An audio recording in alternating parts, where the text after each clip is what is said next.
যেদিন আপনাদের কাছে খবর আসবে আল্লামা সাঈদী দুনিয়া থেকে বিদায় নিয়েছে, যেদিন আপনাদের কাছে খবর হবে সাঈদী পৃথিবী থেকে বিদায় হয়েছে, আমি আপনাদের কাছে শুধু দোয়া চাইবো, আপনারা প্রাণ ভরে আমার জন্য দোয়া করবেন।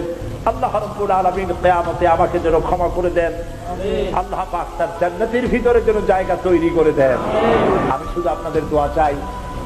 আর কিয়ামতে আমি চাই যারা আমাকে ভালোবাসলেন, যারা আমাকে মহব্বত করেন, তাদের সংখ্যা আমি জানি অনেক অনেক অনেক বেশি।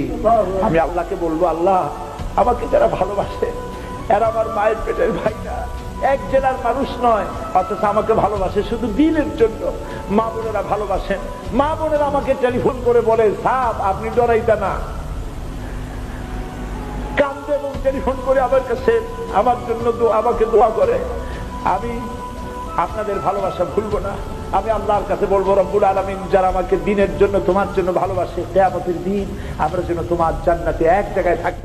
আমরা সকলে কোরআনের জন্য আপনাকে ভালোবাসতাম, ভালোবাসি এবং ভালোবাসবে প্রজন্মের পর প্রজন্ম ইনশাআল্লাহ। বছরের পর বছর আপনার নাম ইতিহাস থেকে মুছে যাবে না, কারণ আপনি কোরআনের সাথে সংযুক্ত ছিলেন। সামান্য একটা কাঠ যখন কোরআনের সাথে মিশে তখন তাতে পা লাগলে সালাম করতে হয়। তো আপনি তো আশরাফুল মাখলুকাত, মানুষ সবচাইতে সেরা, তারপরে আবার মিশেছেন কোরআনের সাথে, কোরআনের জন্য জীবন বিলিয়ে দিয়েছেন, প্রচার করেছেন কোরআনের কথা। 14টি বছর আপনার জেল খাটতে হয়েছে, কোরআনের কথা বলার জন্য আর কোনো অপরাধ ছিল না।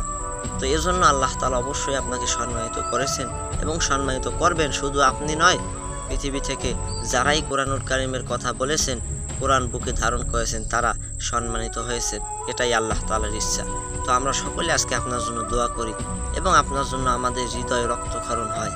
তো আমরা দোয়া করি আল্লাহ তাআলা আপনাকে জান্নাতুল ফেরদাউসের উচ্চ মাকাম দান করুন এবং আপনার সাথে জান্নাতে যেন আমাদের সাক্ষাৎ হয়, দুনিয়ার অপূর্ণ আশা যেন আমাদের পূর্ণ হয়। আল্লাহ তাআলা সেই তৌফিক দান করুন। সকলের কাছে অনুরোধ, তার জন্য দোয়া করবেন, বেশি বেশি করে দোয়া করবেন।